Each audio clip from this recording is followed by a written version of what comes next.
Hello and welcome to Portman Road. This sound indicates an important announcement.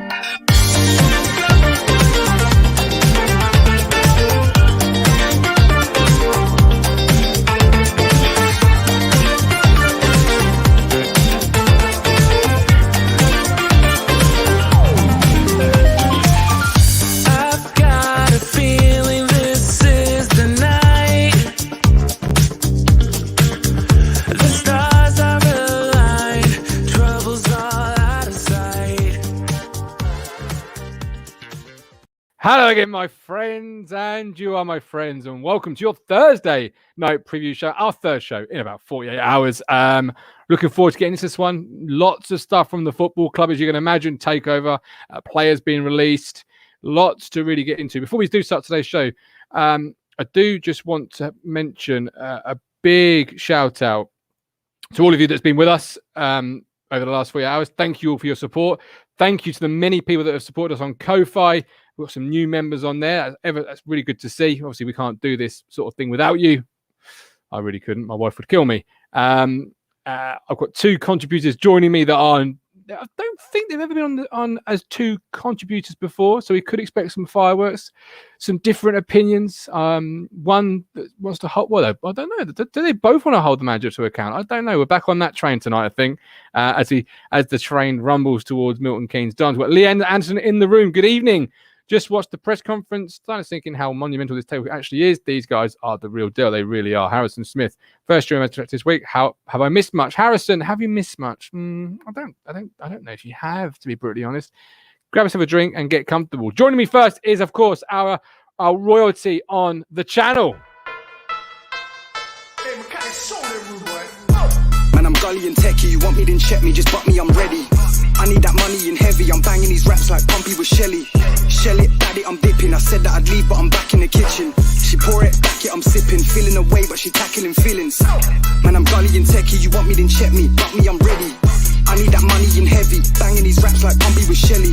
Shell it, bad it, I'm dipping. Said that I'd leave, but I'm back in the kitchen. She pour it, back it, I'm sipping. Feeling away, but she tackling feelings. I hit it and stirring, gassed it. She calls it childish, I call it tactics. White doors on a coupe, but I wrapped it. Got a next one, remapped it, rapid. As always, my liege, first of all, please plug the song and the artiste. Yes, Ipswich's very own Sar, UK-based rapper and barber, so if you need a trim as well. And that track is called Techie, and it's off one of I had a trim, but apparently I got shit on Twitter about that anyway. But man needs some clippers. But yeah, you can get your stuff, streaming stuff on Spotify as well. There's also one on YouTube called Suffolk Boy or something like that, which is worth if you like hip hop, then yeah, get involved. Absolutely. It's a great tune. I love it. Kally, we've got Mark Bliss not Mark Bliss, somebody else in the chat. Bold and Blue. Good evening, Guv. Still buzzing from yesterday's developments. We'll get into a little bit of takeover talk, of course, very shortly. Are you still buzzing? It's unusual coming on one of these shows and like being smiling and happy. I know. Like, controversy creates cash, as they say. It's like, can we do somebody do something that may? It's like, sorry to be crude, but it's like, you know, when you finish making love with someone, that next 20 minutes or whatever, you're just. I'm sorry, but that's why I said it that way. And the next 20 minutes, half an hour, you're just on, yeah, man, cool, whatever. You can, I'm on that vibe. This is why I'm not a respected journalist. This is why I'm not a respected journalist, Kally. Talking about love making a 8:30. No, I'm joking. Yeah, no, absolutely. I mean, yeah, pass the cigarettes, because this is a great time in our football club, and we can all finally share it and discuss it and pull it apart. And it's just such an exciting time. I can't really show you how exciting. Michael Finch, it's been such a long time. I think I need industrial head shears to cut my hair. Yeah, it's not great. It really isn't. Joining us this evening on our trio is a man who's building his way up towards an intro. He really needs no introduction. He is the Ipswich Town community artiste. It is Yatesy. Here he is. How you doing, man? I'm all right, bud. How are you? Yes, I'm very well. I have got the button that I can use tonight. We've got views are their own and not of the network. We can use that tonight. That applies to your little statement there, Kally. Curtis, let's talk about a takeover. How are you feeling as we sit here Has it sunk in? Have you pinched yourself silly? How you feeling, man? I mean, for me personally, it's on another level. I mean, let's put it into context. Without this podcast, I'd have been very disconnected from our club, and that's whether that's down to the pandemic or whether that's down to our ownership for the past 13 years. Yeah. And I think not only have we got something great in this podcast now to bring us all together, we've now got the rot. And I don't mean that in any, it sounds insulting, but it was a rot under Evans. And the man's done a fantastic job in wiping the debt for us and pretty much letting us start afresh with these new owners.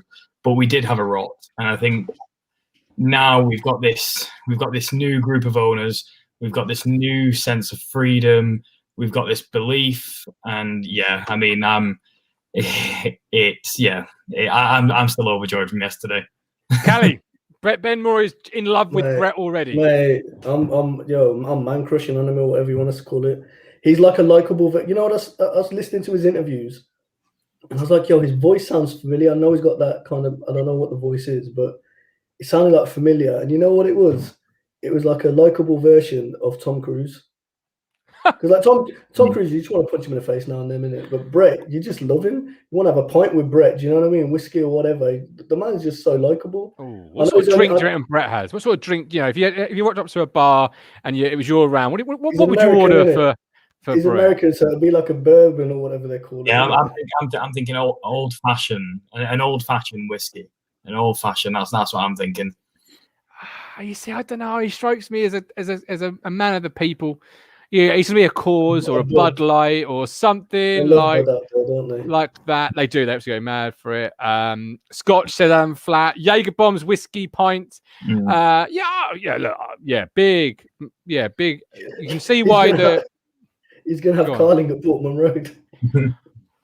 But you can see why the consortium put him front and central. You know, he's a really down to earth, outward-facing guy, charismatic. But there's a lot of people in the group, and they all deserve a special recognition, really, because we've got a little bit of our football club. And it's early days, but the news coming out of the takeover, the press conferences, what I know, etc., etc. It's really exciting. We've got our football back, and they really want to put the club back in the community and give it back to the fans, and that's music to our ears, isn't it, Kally? Well, that's it, because like and coming back to what we're saying about Brett, like the thing that makes him so likable as well is he's not just there saying, "This is me, this is what we're doing." He was talking about, is it Burke Bakay? Is that his name? Burke Bakay, yeah. He was bigging him up. Yeah, he was bigging him up because obviously he was the kind of thing that started the Drogba deal, I guess, or whatever. So he's bigging him up, and I think it's David. Is it David, the other dude? But there's another one. There's another one there, and he was bigging him up as well. And they're both quite respectful to Evans. Obviously, we all have an opinion on Evans, and they've had business negotiations, and they've probably wanted to be like, well, what dickhead Evans is, man. He's been pissing around with all these deals or whatever. It's not been great for them in terms of being able to negotiate like a smooth negotiation by the sound of it.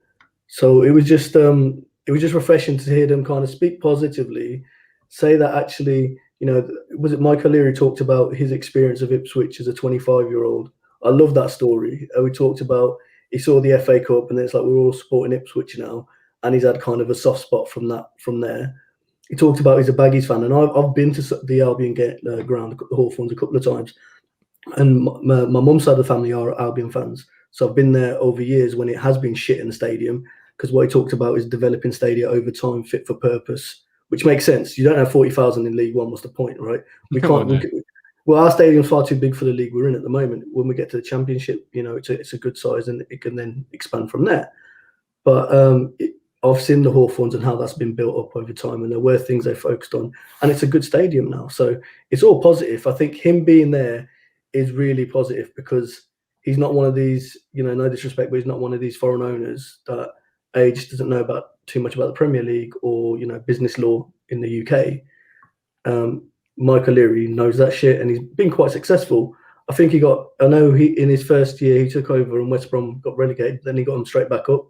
See, he didn't get straight back up, but he was instrumental in that. So he fills me with faith, and I'm just all of a sudden, it's like my club that I fell in love with, because it was about 95, 96 that I really started following Ipswich, right? And that's the club that I fell in love with, and all of a sudden, it's like it's going back to them days.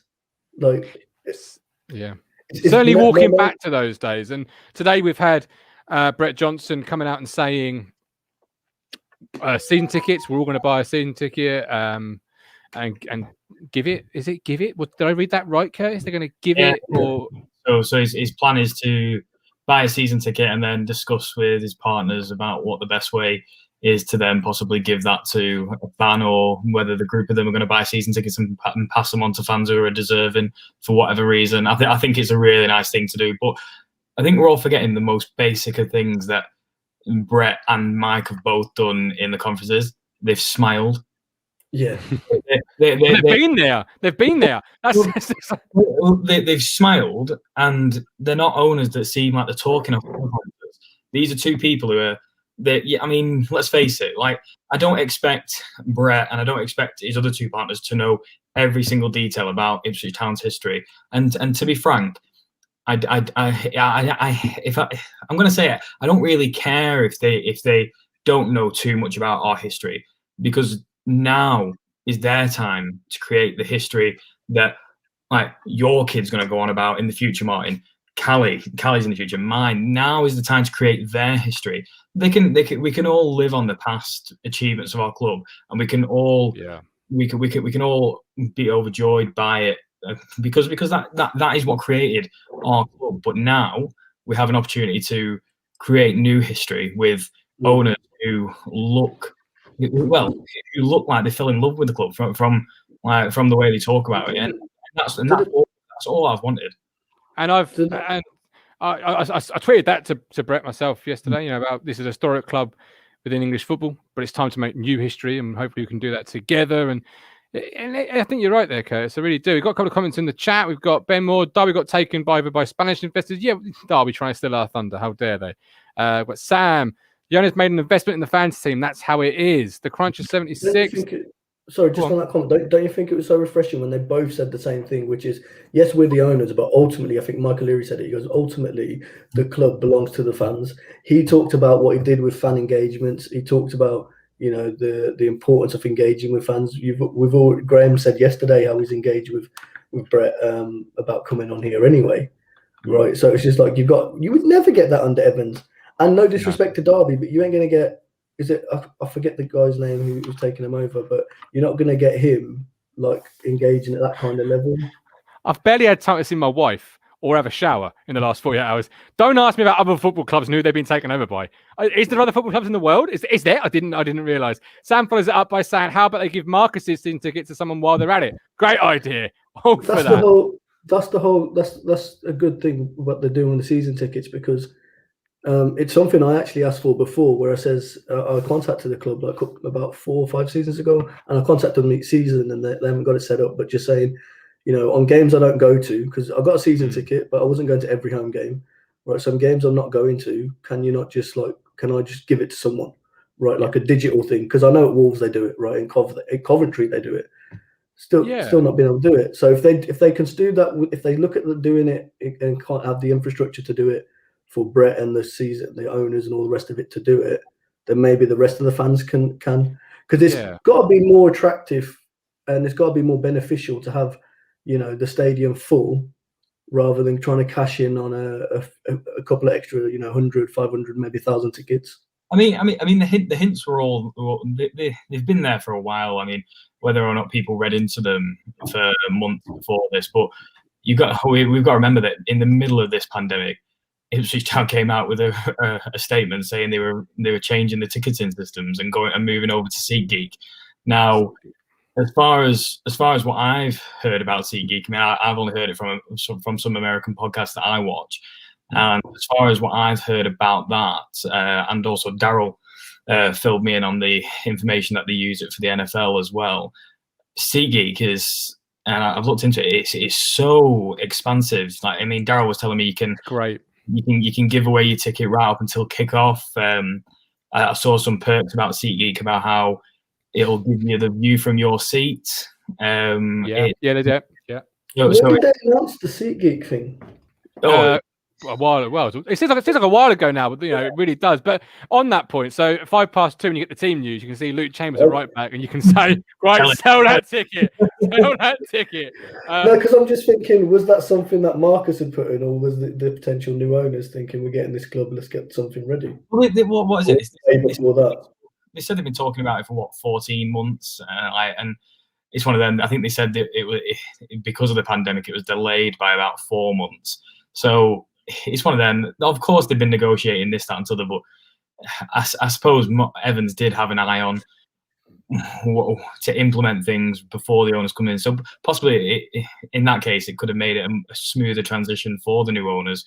But no, I mean, I think we're looking at a completely new club next season. This whole renewed optimism that we have it's been needed at this club for a long time. So no, I'm absolutely ready for the journey that's going to come in next season. I can't wait, man. No, me neither. And that's what you want. And the owners, the new owners, Brett and Co will really sort of build on that. You'd have thought, and they'll be. I would have thought they'll be savvy with the season tickets, not only the refund from last year, but next year and the way they strategically sell it. And then you've got a summer of transfers, what that's going to be. Now, I wouldn't say they're going to start waving the checkbook around and start windmilling, but you're going to look at. They did say substantial, didn't they? So just substantial. Yeah. But I'm thinking more. So many free agents this year that don't immediately see an article and say, "Oh, it's free agent." There you go. Nothing's changed. Like the quality of player. That's the one you'll be keeping your eyes out for. And 4 goals, 2 assists, or 2 assists, 4 goals ain't going to cut the mustard no more around here, pal. And the fans will want to get engaged with that as well. It's a really exciting time. It really is. And Americans love a Moneyball system, don't they? And that's been mentioned a couple of times, I think, by Kieran Maguire, finance of football. So that sort of thing, where you're bringing players through, little risk, big profit. You said it yesterday, was it, about the way Peterborough set up? Yeah. That's kind of what we need to do. And they've obviously built stuff out there. He talked about also, is the other team in Norway or Denmark or something like that? Yeah, Helsinki. And he says they're 4th in the league or whatever, but they've got one of the lowest wages in that league or whatever. So he goes, it's not about just throwing money at a problem, which was good. So I read into that they're going to, because they talked about the academy as well, how that's important. So I read that they're going to obviously look to kind of do a bit more around there, a bit more around our scouting. We're on Windows 10 now, never mind 95. Oh, so we're on Windows 10.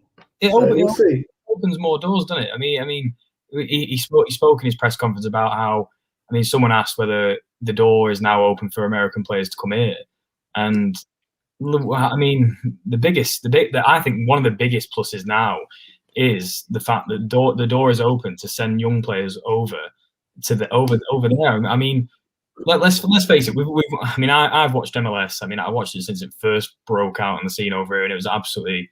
Let's face it, posh. But to be fair to them, it's got a lot better. And whilst they might not be going to the MLS and they'll be going to is it USL? Is it USL, that the league that Phoenix? Yeah.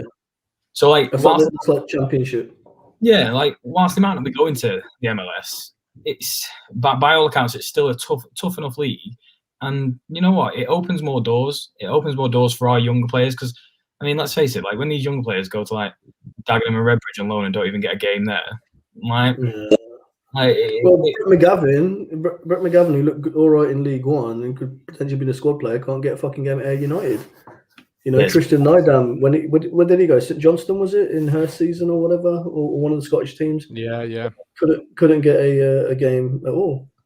So you got like you said, great one. And of course, moving abroad, moving away from your family, comfort zone, everything. It does become, it does make you a little bit stronger, better as a person. You grow, and that's not a bad thing to say. And you got Sam, the players in Arizona, player of the summer when it's 45 degrees. Think of the energy they have in Ipswich. Ryan Cartwright will be able to complete for the better free transfers and maybe invest in a goal scorer who'd cost money. Lee, it's clear we are the flagship of the group, so moving players on loan should take priority. Yeah, absolutely. Yeah. And Brett said so yesterday. If you want to invest in English football, and quite frankly, if you're not trying to invest in English football, why are you trying to do anything? And it's a lot of money in the English game. you know, and you've only got to look at clubs that have recently been sold higher up the pyramid to see where maybe the future lies. I don't know, but even in Kally, give us away, says Colin. Yeah, it's a really exciting time. The one thing you can be sure of, or not sure of, but the one thing you can be excited about is yesterday O'Leary saying I will probably have a list from Cook soon. You can be quite excited that list will include decent players if you rate Cook, and secondly, it'll probably get them if nothing stupid happens, like an agent goes, I want, you know, absolutely exorbitant fees because I know how much you've got. Like, you can be quite positive of that. Has anyone seen the Sunderland Till I Die documentary where they're going through the transfer list that the managers give them? And then they come across I think at the bottom of the strikers, they've got like your Will Grigg, and then right at the bottom, there's Zlatan Ibrahimovic. And then one of the guys goes, what's Zlatan's name doing on this? He's like, well, he's very good for movement. You're Sunderland. Yeah. But this is what I'm on about. We now maybe Zlatan Ibrahimovic, but you can't do it in League One. This is what I'm on about. We're now, like you said, Martin. We're not. Well, I'd hope we're not looking at bargain basement like freebies that we hope can have some kind of an impact. We should be looking at your likes of, like say, going off the most recent game, like your Rathbones, who's only been at Rochdale and who absolutely had everyone in his pocket like during that game. We should be looking at these players because they've got years in them. They've got years in them. What was the midfielder's name in the on the weekend's game? The Chelsea. Rathbone. Oh, McCormack for Bristol Rovers. Yeah, McCormack for Bristol Rovers. So there's a Didier Drogba connection and Chelsea connection. I'm just thinking you've got more chance of doing that. Pick those straws up, son. Pick those straws up. You've dropped them all on the floor as you were clutching them there. I'm not saying you're right, but Drogba's obviously got connections at Chelsea. Yeah, Brett's been to those games or whatever, and it'll be like, look, can we take a player on loan? Put it this way, Ollie Hawkins turns 29, right?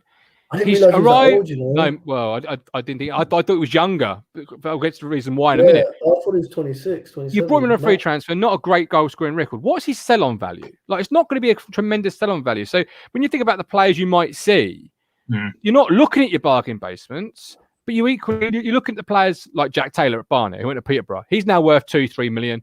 He's a great player. You're looking at that. And then you're looking with sort of seasoning, established Johnson Clark Harris type players in that will push you over the edge, that will get you over the line. And it's all going to be, for the first time in a lot of years, as Ipswich Town fans, we can be really pleased and assured this club has a plan. And the days of us not having a plan, they're gone. And they're well and truly gone. Everything's measured, everything's tested, and everything's got a meaning behind it. And it's such an exciting time. It really is. And I think the fact, the Mike O'Leary things is the thing that, having someone here, like I said it before, that's really important. And it'll be interesting to see who they bring in now as the chief exec. We presume it'll be Mark Ashton because that's who O'Leary's worked with in the past, and there was talk of that. I mean, if you look at the article from Matt Slater, you had Paul Cook. Well, he's here.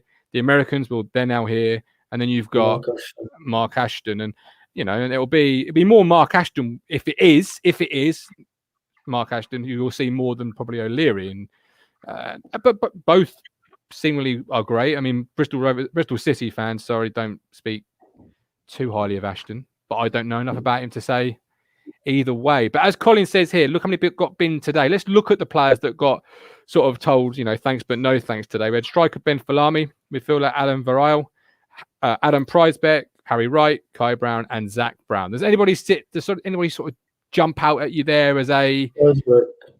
You're surprised at Prizebeck? Yeah, I'm surprised at Prizebeck because I thought he's young, right? He's certainly a better keeper than Harry Wright, and I think he's probably better keeper than both we got in the sticks in the first team. But that's my personal opinion. You get that little finger up at the bottom. But I just think Prizebeck would have been a good call because we bought him to develop, and he seemed interesting. Like I said, I got a family that were West Brom fans. We got him from there, and they talked quite highly of him. And he was thought of as a really good next kind of shot stopper coming through. So it was a bit of a surprise to see him go. Mm-hmm. So I thought we got a real coup there, but it just seems that again it comes back to what you're saying because I think we paid either compensation or something, so something was paid out, and now we've lost money on that player, albeit whatever it may be, 100 grand or whatever, but it's just bad business. Well, you see, I disagree. Before Kurt, as you say, I think he has no. Like, is he going to make an impact in the first team next year? No. Are you looking to improve your goalkeeper situation? Yes. They talked about the academy, so they talked about we want to invest in the academy. So what are you going to now bring another academy goalkeeper in? Well, no. I mean, if you just run through the academy, goalkeepers you've got now, those two have got. You still got Bert White, Anthony Bort, Bert White. As I just mentioned, and Lewis Ridd, and then you've got another younger players, another year in the development. Like, everything moves up in football every year, as it should. Were Wright or Prizebeck ever going to threaten Cornell and Holy for you, Kurt? I think. Sorry. No. You go ahead first. You go ahead. No, first. I was just finishing that part there where I said, yeah, I think Prizebeck could potentially have done it, but that's just my thing. Sorry, Kurt. Yeah, I mean, I liked what I saw of Prizebeck, especially in that Peterborough game. I think he did what was necessary in that, but in the same sense, it's like I mean, I've said for a couple of years now, Harry Wright was never ever going to break his team. So what was the point of having him? People said, oh well, let's get him on the bench, or if Holy made a mistake or Cornell made a mistake, let's give him a go. I didn't understand what people were seeing into when they say like give him a go. Well, we can't just give players a go. They without being funny, they need to be good enough to go in the team. And I know that's unfortunate because we've got two poor goalkeepers in our first team setup. But yeah. Harry Wright is to me was a hanger on, which hopefully he'll start his career somewhere else now, and then it might come back to bite us in the arse. I don't think it will, but it might. Prizebeck, I do think, will go on to have somewhat of an all right career. Not amazing, but somewhat of an all right. But the fact is, a lot of youngsters, they do drop out. They drop out the game, and it's an unfortunate part of like being a footballer.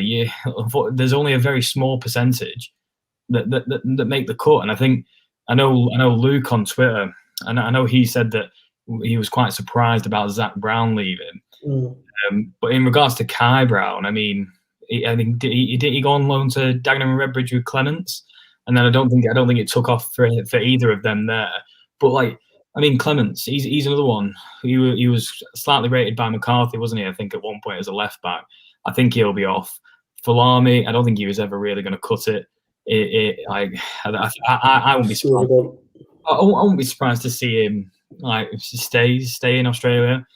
And I mean, Alan Varrell, did he make his debut against Crawley? Yeah, in the cup, I think. Yeah, one of the cup games certainly. Didn't he score? I thought he scored a goal. He could well have done. I've seen so many games. It goes to, I mean, I talked about earlier. I said we've got to talk about how we've got a let's say an 18 in the matchday squad, but then we've got so many youngsters under contract that haven't even touched the edges of being on the first team. And unfortunately, I mean, like Cook said, he doesn't want a big squad. He wants a small squad where, if needs be, you have 18 first teamers, and therefore that's all you need. You don't need 40 professional footballers under contract. I mean, I'm surprised we didn't hear about Hughes being released, because that's got to be the next one on the chopping block. But I think it's a good thing that we're slowly but surely getting rid of these now. Not any insult to them, but no, who's next then? Expected, wasn't it? Expected, really. How many are we expecting? Because if you're trimming, are we expecting to see more academy players coming in? Is my question. Or are we just going to say we're going to promote from the underage and bring them up or whatever? From what I've heard, from what you get told by Dyer and you get told by Butcher, even Cook and even Lambert during his time, they talk about how there's some highly rated kids, even in the lower ages, like not just your under 23s and your under 19s, whatever the whole format is now. They talk about how there's some very, very good youngsters coming through. So, let's face it, if you're bringing in better facilities or you're investing into the academy, why do you need to go out and poach someone else for theirs when we might have, for example, you might have the next Bart. You might have Bort you might have the next Barton Bort. So it's one of them. You don't need to go out and invest. You don't need to go out and buy like Adam Smith for 25k or 200k.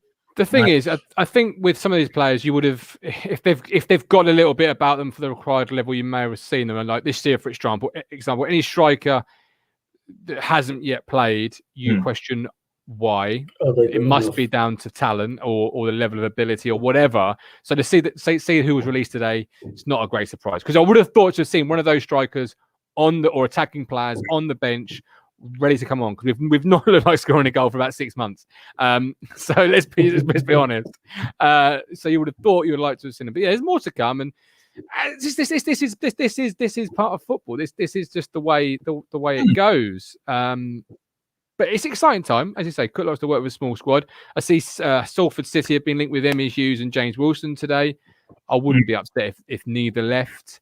You've got Baggett, who are going to be another sort of 6 months down the progression. You've got Toto, he's an absolute man mountain. What I'll say about Salford City, I mean, when I went to university, I saw them before all this investment. So I was there watching on this like horrible mud patch, and I tell you what, a lot of people have a go at them for how much money they've spent, but you know what?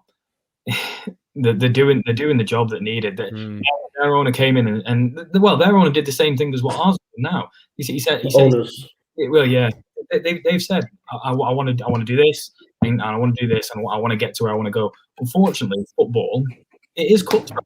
It's cutthroat, and it's like Brett said, football ain't for the faint of heart. It's cutthroat, and unfortunately, these things happen for clubs to progress. Sometimes it works, sometimes it doesn't. But the way Salford have gone about the work, I mean, they went and got Adam Rooney from the SPL and got him to play was it League Two or even National League at the time? It was crazy with level. Yeah, it was National League. Yeah, it was so crazy. I mean, the investment that their owners, have put into the squad. I know he was part owner at Valencia as well, and there's obviously the Man United 5 and everything. But their owners did the same thing as what ours are doing now. So let's just enjoy the ride. Yeah, and the thing is, Kally, everyone complains about teams spending money like Salford because it ain't their team. The moment their team, hopefully we'll start finding this out maybe. But you start going, oh well, like Bournemouth fans didn't care that their fairy tale from whatever to the Premier League, but everyone else was going fairy tale. How many million? But they didn't care, quite frankly, when they're beating Arsenal or whoever. But let's be honest. Like, as much as everyone says, "Oh, you can't buy trophies," you can fucking buy trophies. Chelsea and Man City. I remember this season, Abramovich took over. They beat last game of the season before that. So and then the summer, Abramovich took over. Last game of the season, if you remember back, it was Chelsea versus Liverpool at Stamford Bridge. Chelsea needed to win to get Champions League or UEFA Cup or whatever. They won. It was Zola's last game. It was all emotional because they couldn't afford to pay Zola another contract because it was going to be they couldn't have too many high owners. Abramovich come in. First season, finished second to the Invincibles. Second season, trophy, done. Absolutely. You've got Ben Moore. Doris said that he wants a lower number of under-23 squads, so I expect more youngsters who are over 20 to leave. Sam, the owners need to create a movement that people, players, operators, fans, etc., want to be a part of. Yeah, big time. Completely agree with that, Sam. Big time. Yeah, and that's part of the excitement that we're now sort of waiting, and we want to be back in that stadium. We want to be a part of it, and we can't wait to see what sort of thing the owners have, really. Michael Finch, how many fans do you think will come back towards Ipswich now Evans has gone and things are a whole lot better? Again, the summer moves will dictate that, won't they? I reckon minimum you're talking, and I mean easy. I don't think it's going to be like when we got relegated and they tried to like lag the way to 10,000 people. I think easy you're going to be talking 15k season ticket holders now with this renewed optimism. I think that's the bare. And don't forget that's this is. I said it before when we were talking about if Evans was there, people saying like 4 or 5k. I still reckon 8k then because pandemic, football. Football's a big part of everyone's life or whatever. You ain't had anything else. Gets a bit of normality. So a lot of people would have rushed back. I think 15k. You're spot on, Yatesy, on that. Like at least. I'm hoping to get closer to 20. Could you imagine? What an 20,000 opportunity, though. season What an tickets. opportunity that They've you've got to got. be smart now.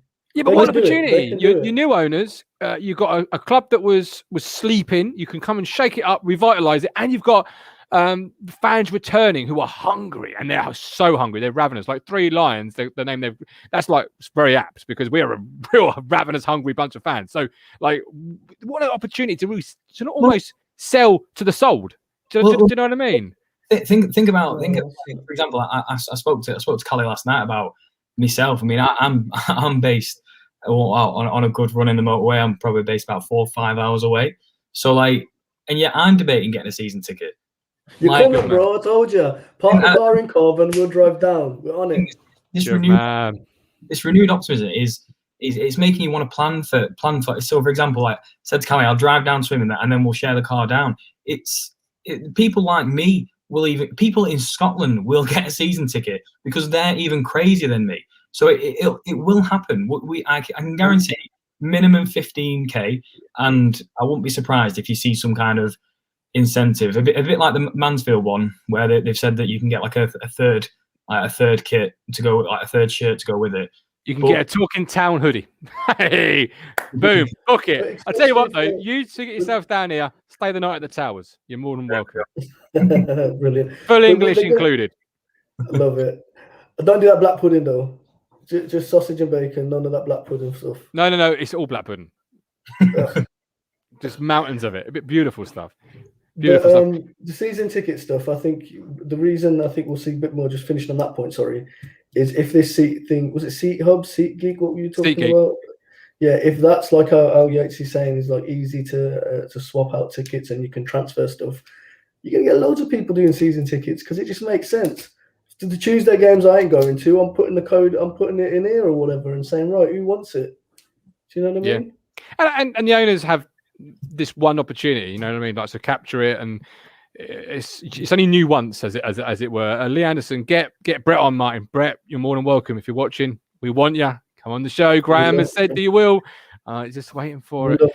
In Chris Ward, I was going to get a little picture of Brett to put in my prayer room, like in our culture we have lots of like shrines and divas like when we do our praying. But my missus weren't too impressed, so she's not happy. That's a bit sacrilege, that is. I just want to mention very quickly, Luke Thomas today put a statement out, and I just want to quickly read it, if that's okay, and maybe discuss a little bit about it. Dear Barnsley and Ipswich, I received quite a few questions over my lack of involvement for both Barnsley and Ipswich in recent weeks. I'd like to address the situation. For my mental and physical health, I need to take a few weeks away from the game that I love. I'm now delighted to say I'm getting better each day, feeling rejuvenated, and can't wait to get back to my very best next season and do the fans and the club proud. Good luck for the rest of the season. Thank you to everyone for their love and support. I'd like to personally send my well wishes and my thoughts and my prayers to the player. In this, I've suffered with mental health for a long time. I know what it's like. So big hugs if you like to him. Kurt, Kally, do you want to mention anything on that? No, I mean, I can obviously only echo what Martin says. I mean, Martin and Kally both know my issues with my mental health in even the past most recent months. So, I mean, not only to Luke, I wish him all the best. I wish him the best for his career in the future. But I mean it to anyone. If anyone's suffering from the mental health, my DMs are always open. I know Kally's are. I know the Govs are. Anyone who's suffering. 100%. Always. Yeah. And obviously go on, Kally. No, I was just saying, I've been very critical of him and very harsh, I guess. So it's, it's part of being a football fan or whatever, but I do apologise on those things. Obviously he's a human being, and you don't want people to be affected by your comments and those kind of things. I'm not saying I hope it's not, he probably don't know who I am anyway, so it's fine, but I've certainly never tagged him on Twitter or anything like that, you know what I mean? I think a lot of my things are kept here, but point being is he's a guy, we're quick to slate people off or whatever, but they're all human beings and we don't know how it affects them. So, he did say that he's feeling a lot better. So, if he does get a stint in the team or whatever, I'll certainly give him all my support. Yeah, absolutely. We've got Harry Butcher, Alex Gilead Fan Club, Colin Plum, Luke Thomas, love you. Get well soon. ISIS boys are with you always. Harry Anderson, Harry, I think so. Hope you get an upgrade in his back. Right, MK Dons this weekend. Can this excitement, the fans are filling off the pitch, be a spark that finally catches this squad on fire and gives them something that can give them that big I call it, big momentum in a playoff push? Because bizarrely, and it is bizarrely, we're only 3 points outside the playoffs with 9 games to go, all to play for. Charlton still to come. MK does at the weekend. What's going to happen? Kally. Before the takeover, I was quietly optimistic we'd get 3 points. Not maybe a solid performance, but a typical season performance where we play 45 minutes and then we defend for 45 minutes.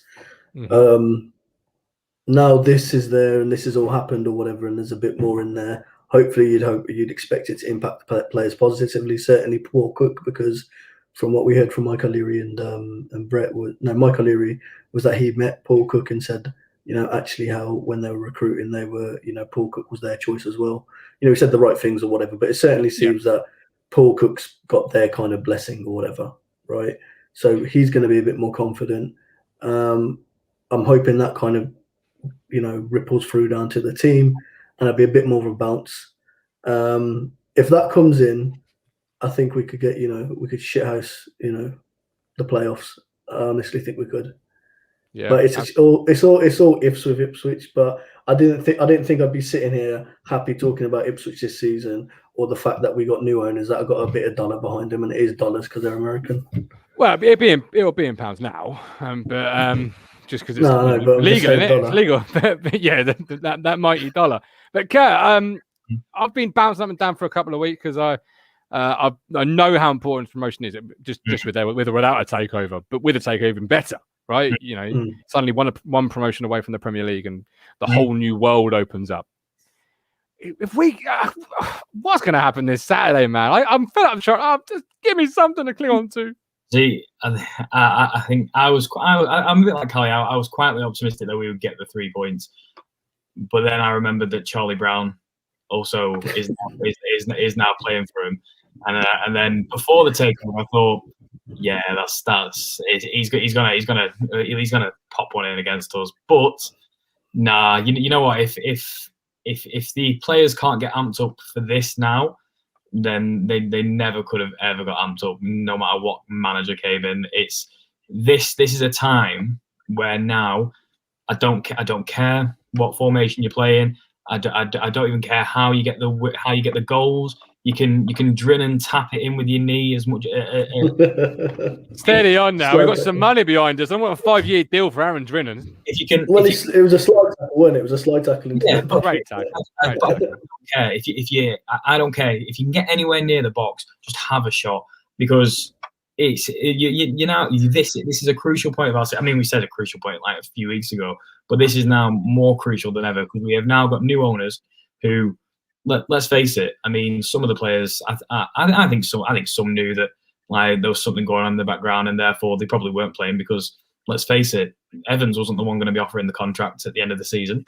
So you've now got an opportunity to be a part of something which none of us know where it's going to go, but you've now got this is a fresh start for everyone, a clean slate, and you've got 8 games to prove your worth. And let's face it. I mean, at the end of the season, if it comes up as Weon Edwards championship player, you're more attractive to everyone else. You're more attractive to other teams. Whereas Weon Edwards League One failure, it's simple fact. You've now got a chance to put yourself in the shop window for other clubs, or you can be a part. You can be sat in the camps with the fans and join us for what will hopefully be a good few years coming up. But yeah, I'm optimistic. I'm thinking I'm gonna bring back early season talking town comments that I used to put on. I'm going 5-0. I don't care where the goals come from. Flipping heck, love it.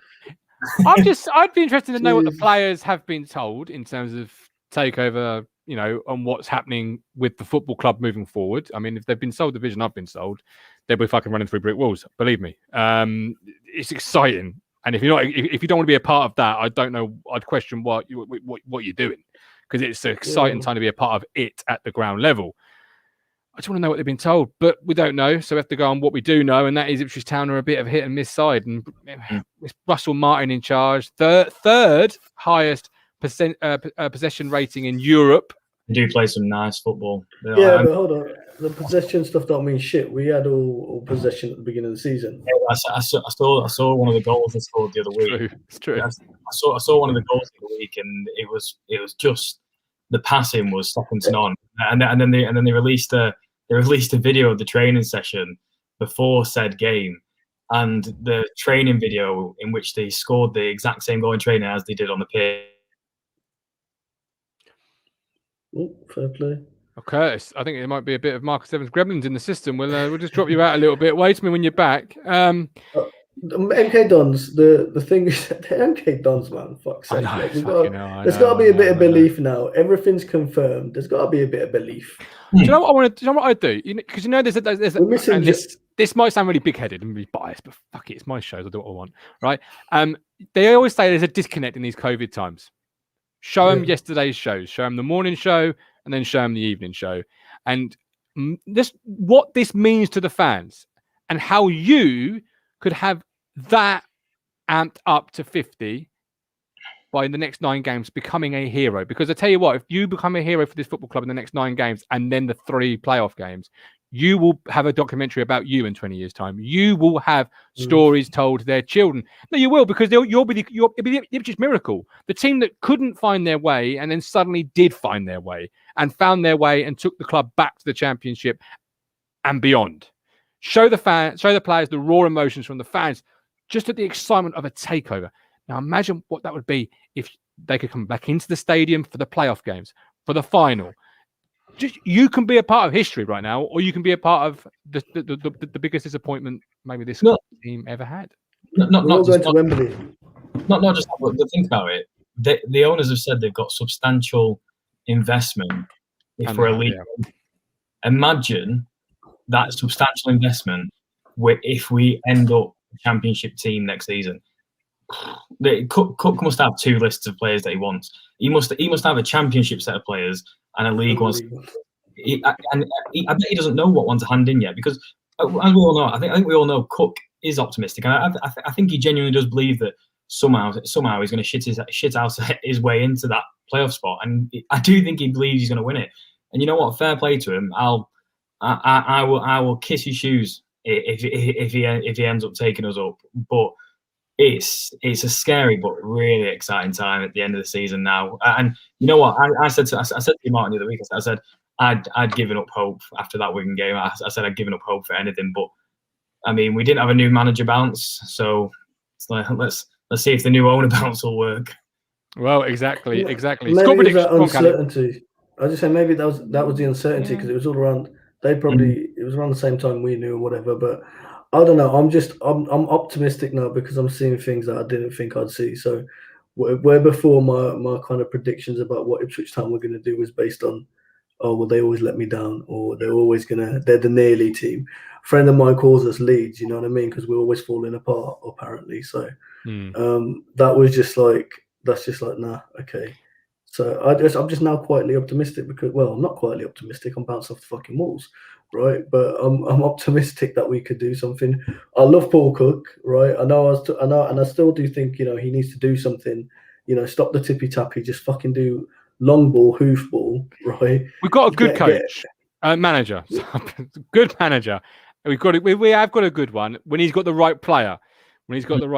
And money talks in football, and we've got, for the first time in a long time, a substantial balance sheet. We're okay. We're okay as a football club. But yeah, you're right, Kally. He's got to start finding a way now. Because otherwise, I 100% get that, and I back that in terms of, he'll have his summer, he'll build in his summer, and if we don't go up, I would back us to go up as champions next year or whatever, right? But the season ain't over, and I want us, like Yatesy says there, imagine if we get to the Championship. We could get to the Championship, invest correctly, right, and be a solid Championship. Now, I'm not saying we could go back to back, but we can believe maybe if we can just get out of this. But I don't know. I think I'm going to go big with Yatesy, not quite as big. I'm going for like a 4-1. Well, that's the thing. But imagine us last week. Imagine us discussing this game last week had the takeover not gone on. We wouldn't be talking. The whole back-to-back option wouldn't even be in our mouth. So I think, in a way, we have also got to be thankful to Evans as well, because I know that O'Leary said that he came out and said that Evans did also sound out the prospective new owners at the time regarding who they wanted as the next manager, and they both had Cook on the list. Now, if it was left to Evans on his own, I personally don't feel that we would have got Cook. I mean, Cook said that, I'll work under Evans, but he knew exactly what was happening. So if it was left to Evans, he knew. So if it was left to Evans on his own, I don't think that would have happened. But you've got to give him props for sounding out the potential investment, and pretty much working together with the prospective owners, because he could have just let them come in and whirlwind it. But no, I have to give him props for the very few little things that he did well within his time at us. So yeah. 4-1, you're going, Kally. Yeah, I'm hoping we'll go for a 5-3-2. I would probably suggest, because I think Mathson's still injured, and I think what's his face still injured. Well, the cruncher in the no crunch. Downs, Norwood, and possibly KVY back Saturday. So that's exciting. I wouldn't start KVY though. I'd bring him on rather than start him, because that's our problem. We just throw him. We threw him in too early. Got a game and a half and hamstring gone. Yeah, you can't really rely on him at this point. Harry asked for the second time, so we'll answer it. Martin, do you think that Brett will get across to watch some games and meet fans? He said yesterday, or last night rather, didn't he? That he'll get across as often as he can. I think they all will. He said his family's excited about. They'll try and get here for the home opener, as he called it, which I absolutely loved. I'm doing my bit. I'm doing my bit to try and get his kids interested in town. He said he wants my artwork up in his kids' room. So you know what? He said he's coming on my show, but he's spoken to everybody but me. It's like, this is what I mean. Like, you know what? The fact we have an owner now he's talking to fans, he's interacting with fans, he's talking to me. He's coming on my show. I keep thinking. I ain't spoke to him yet. He's like my tweets, but you need to follow me, man. He ain't following me back. What's going on? Everyone keeps saying, Martin, I've sorted it out. Let's come on your show. I'm like, well, you ain't talking to me about that. I'm the DM. We love him, man. It just I don't know. It's just that transparency, and he's up for it. And he's just like, look, I've been in England. I know about football, so he's not coming blind like some American owners may do. But he knows about it. He seems passionate. He's built something successful with his Three Lions. What's his face at Phoenix. So we just gotta be happy, man. We just gotta think, okay, good times on the rise. Now I know the here and now is what we've got with the squad and everything, but I think that kind of goodness. Look how happy we are as a ITFC community. That's got to do some positivity. I feel like that. Team. Do you know what I mean? I just feel like, just sit me on a sun lounger somewhere, legs in the air. I'm going to be well happy. Harry says, Martin, he spoke to me. He spoke to Harry. Cruncher says, Brett Flo's the main man. So everyone's talking to Brett apart from me. Brilliant. Cheers, Brett. I appreciate that. And you. Oh, okay. High five. High five, Cal. High five. High five. We're doing all right. We're doing all right. Kurt, score prediction Saturday. It is. Yeah, yes, it is. I said 5-0 was exaggeration. I'm gonna say. Listen, I went big. Don't back down now. He didn't back down. He's like 5-0. Oh shit! This ain't 5-3 bold prediction time. It says 5 bold predict. That's the bold prediction. Realistic. You know what? I'm gonna go sensible. I'm gonna say 2-1. No, right, I'm not backing down. We'll take it. Michael's bringing the chat down again. Mike, I love you, man. I love you. All right, I'm not going to put my score in because I'll save mine for the match day ticket. With me on Saturday is Graham, around the world, Brooke, and I think it's Hocks from memory. So exciting little lineup, bringing you there. That'll be good. Hopefully 3 points incoming. Before we sign off, it would be rude not to ask one thought of the Marcus Evans regime or reign. What What's the one passing comment you'd like to make on Marcus Evans as we close? Be kind. Who's going first, me or you? You can go first on that.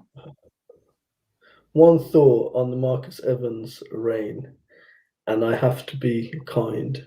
We don't have to be, but well, it's just disastrous, almost. You know. Are you thankful? I don't know. For what? Fair point. Kurt? Relegating us. Well, no, some are thankful. I'm happy to see all the shit about, we paid off his debt. It's his own money, man. It's like the realistic debt was like 27-30 million or whatever they said it was, and there's 400k left or whatever. But he's a businessman. If we're talking businessman, mate, you failed. Right now, I'm sorry, bounce, but you're not going to bounce. You're taking your 5% and you'll go. But he's failed. I don't like that. Listen, you took 8 years to come talk to your fans. You don't even talk to your supporters club. I ain't expecting you to come on here, you know what I mean, and speak to some, non-happy clapper fans, so to speak. Stay happy. Let's stay happy. Let's stay positive. It weren't meant to go down the depression. Sorry, yeah. Stay up. Yeah, thank you. Let's say thank you then. Thank you, Marcus Evans, for going. All right, I'll say that as kindly as possible. I'm gonna describe Evans's reign like the Pepsi Max big one in the Pleasure Beach and platform.